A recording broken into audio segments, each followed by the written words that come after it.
मुब्तला है, वहीं सियासी और समाजी जो शख्सियात है उनका क्या कुछ कहना है, आइए देखते हैं। एक महान कलाकार, एक महान अभिनेता, जिनकी भूमिकाएं अलग अलग फिल्मों में देख के ऐसा लगता ही नहीं था कि कोई कलाकार काम कर रहा है। वो हर पात्र को जीते थे। भारतीय सिने जगत उनके बिना अधूरा है। और मेरे विधानसभा क्षेत्र में तो मध्य प्रदेश के बुधनी में नया दौर फिल्म की शूटिंग उस समय हुई थी। तब शायद मेरा जन्म भी नहीं हुआ था। ऐसे कलाकार कभी कभी होते हैं। मैं उनको श्रद्धा के सुमन अर्पित करता हूं। आज तो एक युग की समाप्ति है, एक सदी की समाप्ति है। हिंदुस्तान का प्री इंडिपेंडेंस कोई ऐसा एक्टर नहीं है जिन पर दिलीप साहब के अभिनय की छाप नहीं हो। इनफैक्ट हर कलाकार में, चाहे वो सुपरस्टार हो चाहे वो छोटा छोटा कलाकार हो, उसमें सब में दिलीप कुमार साहब नज़र आते हैं। बतौर इंसान मैंने उनसे बहुत कुछ सीखा है। मैंने 4 फिल्में की उनके साथ। मेरी सबसे बड़ी फिल्म जो कर्मा थी वो उनके साथ थी, और उसके बाद मैंने उनके साथ सौदागर की। बहुत सारा वक्त मैंने उनके साथ गुजारा और एज ए पर्सन उनसे मुझे बहुत कुछ सीखने को मिला। एज एन एक्टर तो सारी दुनिया को मिला है। और पर ये इस बात का एहसास ज़रूर है कि आने वाली पुश्तों में भी वो हर कलाकार में इनकी छवि ज़रूर नज़र आएगी, तो जहन में सबके ज़िंदा रहेंगे हमेशा। हाँ, आज शरीर छोड़ा है, लेकिन मैंने जैसा कि हमेशा कहा है कि फिल्म इंडस्ट्री की आत्मा है ये, और आत्मा हमेशा अमर रहती है। आज सुबह सुबह बहुत अफसोसनाक खबर सुनी कि यूसुफ जनाब दिलीप कुमार साहब इस दुनिया फ़ानी से चल बसे। वो बहुत ही नेक आदमी थे और उनका मुकाबला नहीं था फिल्म इंडस्ट्री में भी और इंसानियत में भी। उन्हें कश्मीर से और कश्मीर के लोगों से बेहद मोहब्बत थी। बल्कि कई बार यहाँ आए और हर बार यही कहते थे कि मैं चाहता हूँ कि कुछ करना यहाँ, मगर मौका नहीं मिला। मैं उन्हें, उनकी बेगम और सारे ख़ानदान के साथ इस गम में शामिल हूँ, और सब लोग यहाँ के उनके लिए दुआए मग़फ़िरत कर रहे हैं। अल्लाह ताला उन्हें जन्नत में जगह दे और उनके सारे ख़ानदान को इस सदमे को बर्दाश्त करने की हिम्मत दे। मैंने अपना भाई खो दिया है। वो सबों से भी ज़्यादा प्यार करते थे मुझे। पहली मुलाकात में ऐसे लगा कि हम पता नहीं कब से एक दूसरे को जानते हैं। अब और क्या सुनाऊं, ज़माना सुना रहा है, मैं क्या सुनाऊं उनके बारे में। लेकिन आज एक बहुत बड़ा सदमा लगा है मुझे। कुछ भी कह लो, अभी वो चला गया जिसे हम देख के एक्टर बनना चाहते थे। कमी तो होगी, उनकी यादों के सहारे जिएंगे ना, वो यादें तो साथ रहेंगी। वो यादें ही बहुत बड़ा सरमाया है हमारा। उनकी यादें, उनको संभाल के रखना चाहिए, उनसे सीखना चाहिए, उनसे सबक लेना चाहिए।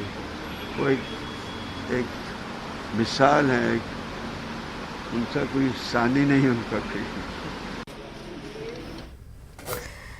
दिलीप कुमार एक अजीम शख्सियत जिन्होंने अपनी एजुकेशन जो है वो बार्न्स स्कूल से की, और वो एक बोर्डिंग स्कूल था। साथ ही आपको बता दें कि दिलीप कुमार, ये सभी जानते हैं कि उर्दू पर उनकी महारत हासिल थी, हिंदी उनकी कितनी बेहतरीन थी, लेकिन साथ ही साथ पंजाबी, मराठी और इंग्लिश की अगर हम बात करें, बंगाली की अगर हम बात करें, चाहे तो गुजराती की बात करें, पश्तो हो, पर्शियन हो या फिर अवधी और यहाँ तक कि भोजपुरी डायलेक्ट्स भी उनको महारत हासिल थी। इन तमाम तर ज़बानों पर उनको अबूर था। साथ ही दिलीप कुमार जो थे उनको मौसीकी का बहुत शौक़ था, मौसीकी की समझ और परख रखते थे दिलीप कुमार।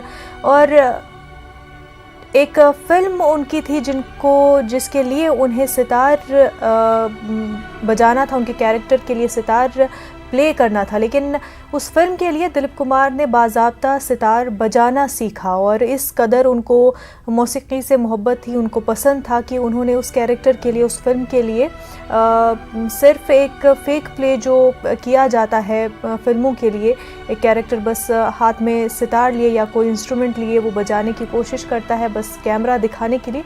लेकिन दिलीप कुमार एक ऐसे एक्टर, ऐसे हार्ड वर्किंग एक्टर जो अपने हर कैरेक्टर पर बेहद मेहनत करते थे, हर कैरेक्टर को वो जीते थे, चाहे उनकी जो भी फिल्म रहती थी उसमें जो कैरेक्टर होता था वो उसको अपनाते थे, उसके अंदर जो है समा जाता था वो कैरेक्टर। और फिर अक्सर उनको काफ़ी मुश्किल भी हो जाती थी उस कैरेक्टर से रहना, क्योंकि जैसा कि हम जानते हैं कि दिलीप कुमार को ट्रेजेडी किंग कहा जाता है, कि ऐसे उन्होंने इस तरह के संजीदा कैरेक्टर्स किए हैं कि वो काफ़ी छाप छोड़ जाते हैं, काफ़ी सीरियस कैरेक्टर्स उन्होंने किए हैं जिनका असर जो है एक इंसान के ज़ात पर भी पड़ जाता है।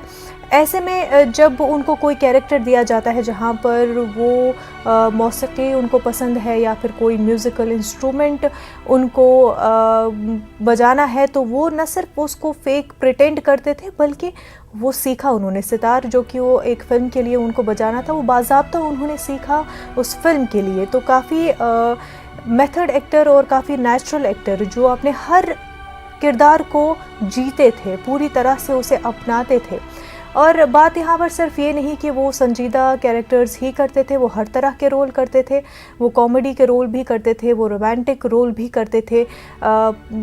और उनको जो शहंशाह जज्बात बिल्कुल कहा जाता है, क्योंकि हर जज्बात को उन्होंने जिया है, टीवी स्क्रीन फिल्मों की स्क्रीन पर उन्होंने जिया है, हर जज्बात को उन्होंने बहुत ही बेहतरीन तरीके से परफॉर्म किया है, इतना नेचुरली किया है कि वो सीधा ऑडियंस के दिलों को छू जाती थी और बिल्कुल समझ में नहीं आता था कि क्या ये एक्टर एक प्ले कर रहा है कैरेक्टर को, क्या एक फेक प्रिटेंड किया जा रहा है, एक फीलिंग को, एक इमोशन को दर्शाया जा रहा है, या ये एक इंसान है जो कि बस अपने एहसासात को दिखा रहा है, या वो एक ऐसा इंसान जो अपने जज्बात जी रहा है और हम एक रियल वर्ल्ड में एक रियल इमोशन को देख रहे हैं। तो इस तरह के कुछ अदाकार दिलीप कुमार जो अपने हर कैरेक्टर को और जो भी सीन होता था उसमें समा जाते थे, जो इमोशन होता था उसको महसूस करते थे। जब वो महसूस करते थे तो उनको देखने वाले भी उसे महसूस करते थे और उससे कनेक्ट हो पाते थे। और यही वजह कि उनको शहंशाह जज्बात कहा जाता है और पहले किंग खान बॉलीवुड के यकीनन, और सुपरस्टार, पहले हिंदी सिनेमा के सुपरस्टार वाकई दिलीप कुमार, क्योंकि उनकी शुरुआत से ही, उनके करियर के राइज से ही हिंदी सिनेमा का राइज हुआ, एक गोल्डन एरा देखा बॉलीवुड ने, हिंदी सिनेमा ने गोल्डन एरा देखा दिलीप कुमार के साथ।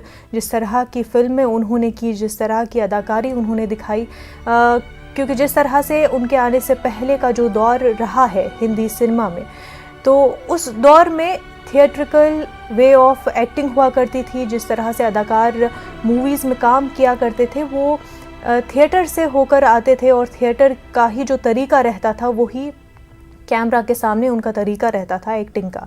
लेकिन जब दिलीप कुमार आए, जब दिलीप कुमार ने फिल्मों में कदम रखा, तो वो एक नया दौर शुरू हुआ, एक्टिंग का एक नया पहलू सामने आया, एक नया तरीका सामने आया, जहाँ पर एक नेचुरल वे ऑफ एक्टिंग की शुरुआत हुई।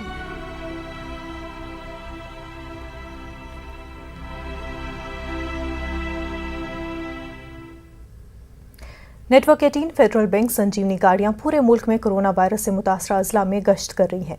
वैक्सीन की अहमियत के हवाले से बेदारी लाने की हमारी कोशिशों को आपकी तायद की अशद ज़रूरत है। आइए एक नज़र डालते हैं कि संजीवनी गाड़ियां किन इलाकों में हैं।